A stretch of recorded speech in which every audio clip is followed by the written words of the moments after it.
Hello everyone, here me again the Sanatani monster A K Nitesh Khatri. Welcome to my YouTube channel. इस video में मैं जो बात बोलने वाला हूँ ना, उससे सेकुलर लोगों को ज़्यादा चुभेगी, जलेगी। और जो कैंसर कम्युनिटी है उनकी तो बहुत ज़्यादा जलेगी। वैसे बहुत ज़्यादा तो सेकुलर लोगों की भी जलेगी, बट दोनों की सोच एक जैसी है। एक भाईचारे में विश्वास रखता है और एक आसमानी किताब में। और उनके नज़र में तो सेकुलर इंसान भी काफिर है, पर ये सेकुलर लोगों को समझ में नहीं आएगा। अभी हाल ही में है ना, ये क्या नाम है, अमित शाह जी ने पार्लियामेंट में एक भाषण दिया है।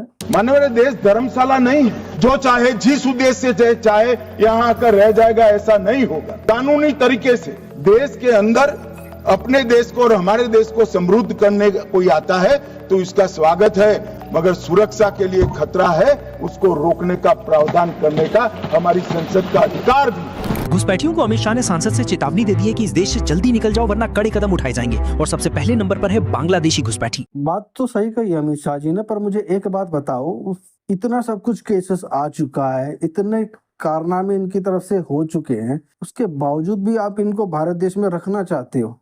आपकी बातों से तो यही लग रहा है, जिस कम्युनिटी को इस भारत देश में एग्जिस्ट नहीं करना चाहिए, तुम अभी तक उन्हें पाल रहे हो। फ्री की योजनाओं का ये सबसे ज्यादा फायदा उठाते हैं, फ्री के राशन का ये सबसे ज्यादा फायदा उठाते हैं। जितने भी स्कीम्स निकलते हैं भारत के लोगों के लिए, मतलब इवन स्पेशली वुमेन्स के लिए, ये पेंगुइन सबसे पहले पहुंच जाते हैं। आपके डेटा में सब कुछ दिख जाएगा। पर वही बात है ना, जो डिजर्विंग होते हैं ना, उनको घंटों घंटों लाइनों में लगना पड़ता है, घंटों घंटों इंतजार करना पड़ता है, दिन बीतते हैं, महीने बीतते हैं, फिर भी उनको उन स्कीम्स का फायदा नहीं होता है। पहली बात तो यार, ये जो जितने भी योजना निकल रखी है ना, ये सब बंद हो जाने चाहिए, क्योंकि कुछ इस वजह से ना भारत देश आगे नहीं बढ़ पा रहा है। ये फ्री बीज की जो, तो इसको बंद हो जाना चाहिए भाई। और मेहनत करने में क्या जाता है लोगों को थोड़ा। बट नरेंद्र मोदी एंड अमित शाह जी और भी कई जो वर्कर्स हैं बीजेपी के, they will never understand this and they will मतलब वही बात है कि इनको पालेंगे। इनकी तरफ से जो छोटे मोटे कांड होंगे वो इग्नोर होंगे, क्योंकि बड़े कांडों पे ही इनका ध्यान जाता है। कोई दूध में थूक मिला करके पिला रहा है लोगों को, उस पर लोगों का उन पर इनका ध्यान नहीं जाता है। कोई जूस में मतलब पेशाब करके पिला दे रहा है, उन पर इनका ध्यान नहीं जाता है।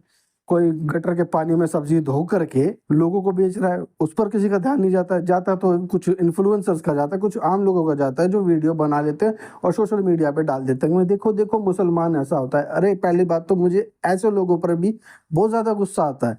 अरे चलो ठीक है, तुम एक वीडियो बना रहे हो एविडेंस के रूप में, दूसरी वीडियो बनाओ उसकी फेस की वीडियो बना करके और दोनों को इकट्ठा अपलोड कर दो। समाज में उठना बैठना बंद करवा दो ऐसे लोगों का।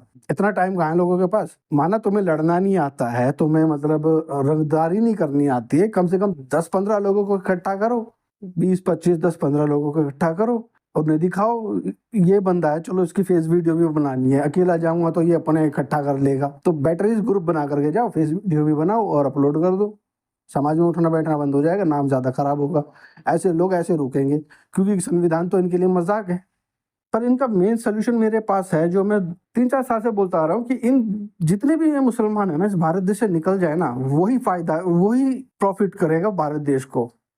तभी मतलब भारत देश को थोड़ा सा ना सांस आएगा, भारत के लोगों को थोड़ा सांस आएगा।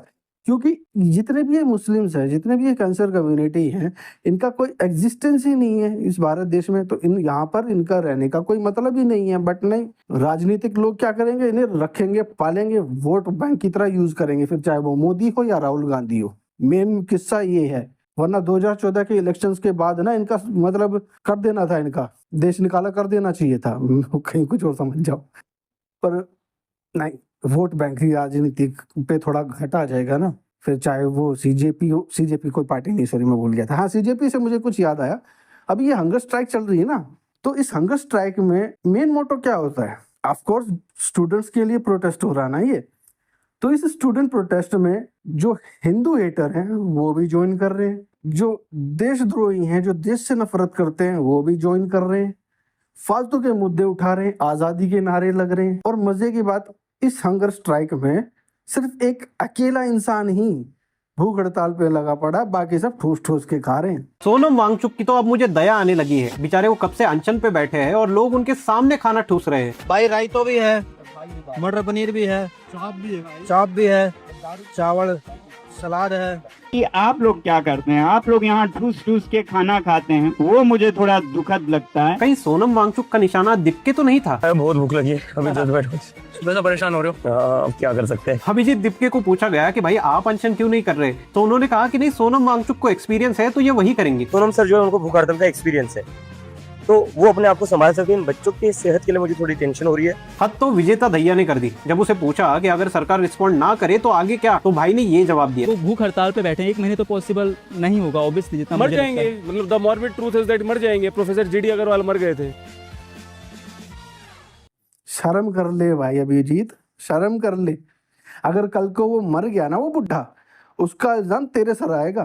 तूने बैठा तो दिया उस अकेले को, पर तूने जो एविडेंस छोड़े, सॉरी मैं थोड़ा सा पर्सनल हो गया, तो अभिजीत दिप्के ने जितने एविडेंस छोड़े ना इंटरनेट पर, उसके आधार पर इसको उम्र कैद हो जाएगी बहुत जल्दी। जेल में जाने का तो शौक ही है इसको, जेल में जाने की हथकंडे अपना रहा है, जो भी अपना रहा है। बाय डिफॉल्ट सोनम वांगचुक अगर टपक गए, ये लाइफ टाइम के लिए अंदर चला जाएगा और जेल में जाने का सपना भी पूरा हो जाएगा।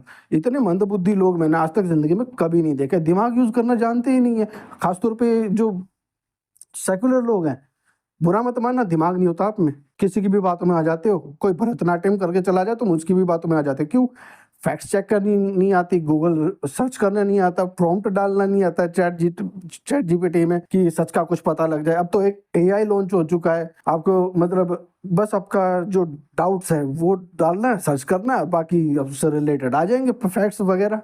बट नहीं, उसमें भी जोर लगता है लोगों को, सच जानने का मतलब टाइम ही नहीं है। तभी आ जाती है कोई सतलुज टाइप की मूवी जिसमें 90% प्रोपेगेंडा और 10% फैक्ट होता है। सरकार ने वो बैन इसीलिए करी ताकि लोगों तक ये झूठ ना फैले। खालिस्तानियों को प्रमोट किया गया उस मूवी में, और जो मेन कैरेक्टर था उस मूवी का, जो दलजीत दोसांझ ने प्ले किया है, प्रो खालिस्तानी था और प्रो हिंदू हेटर था। वो इंसान पंजाब को भारत का हिस्सा मानता ही नहीं था और संत कहता था खालिस्तानियों को। एक दल ऐसे बटा हुआ है कि भाई मूवी बैन नहीं करनी चाहिए थी, बस ये है कि उसके काउंटर में कोई दूसरी मूवी लानी चाहिए थी, जो जैसे धुरंधर कर रहा है, धुरंधर ने किया वायरफ के साथ में। और एक दल ऐसे है कि जिसने ये कहा कि बिल्कुल सही किया है बैन करके, क्योंकि कुछ लोग तो मंदबुद्धि हैं, उसी को ही सच मान लेंगे, उसी के आधार पर क्या पता कि कुछ बड़ा कांड हो जाए। बट फिर भी लोग,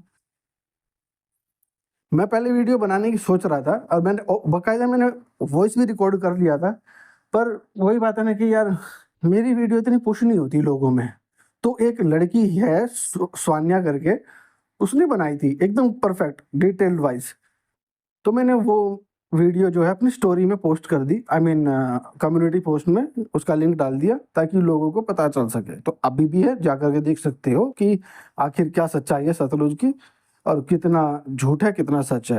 ठीक है, क्योंकि जब मैंने मूवी देखा था ना, मुझे तभी खटक रहा था कि नहीं भाई, इतने सारे मासूम लोग और 25,000 जो बोला जा रहा है ना पंजाब में मरे थे, वो आंकड़ा भी गलत है। वो प्रूफ नहीं कर पाया था वो दलजीत दोसांझ का कैरेक्टर। ओ शिट, लंबी वीडियो हो रही है। तो मेन पॉइंट मेरा यही है कि अगर इन मुसलमानों को इस देश से निकाल दिया जाए तो आधी से ज्यादा मतलब 100% में से 75% समस्याएं जो है इरेज हो जाएंगी।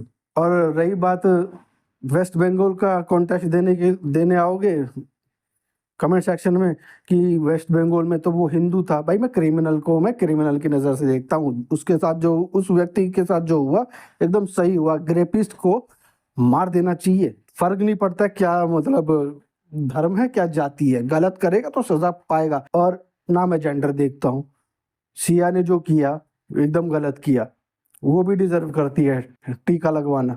और जितने भी पास्ट में केसेस हुए उनमें भी। पर वही बात है ना, हमारा संविधान, हमारा कानून, हमारे कोर्ट एंड इवन पुलिस वाले जो कि भड़वे होते हैं, बिकाऊ होते हैं, इवन बिकाऊ तो जज भी होते हैं, कोर्ट भी होता है, मतलब ईमानदार कोई नहीं है। ढोंग तो कर लेंगे ईमानदार होने का, पर ईमानदार कोई नहीं है, कोई भी नहीं है, ना नरेंद्र मोदी ना राहुल गांधी। खुश हो जाओ, सच्चाई है। Freedom. Today's a bloodthirsty day in Bengal. For the first time in the history of Bengal, we have seen an encounter killing. This is UP 2.0. There are very strict rules on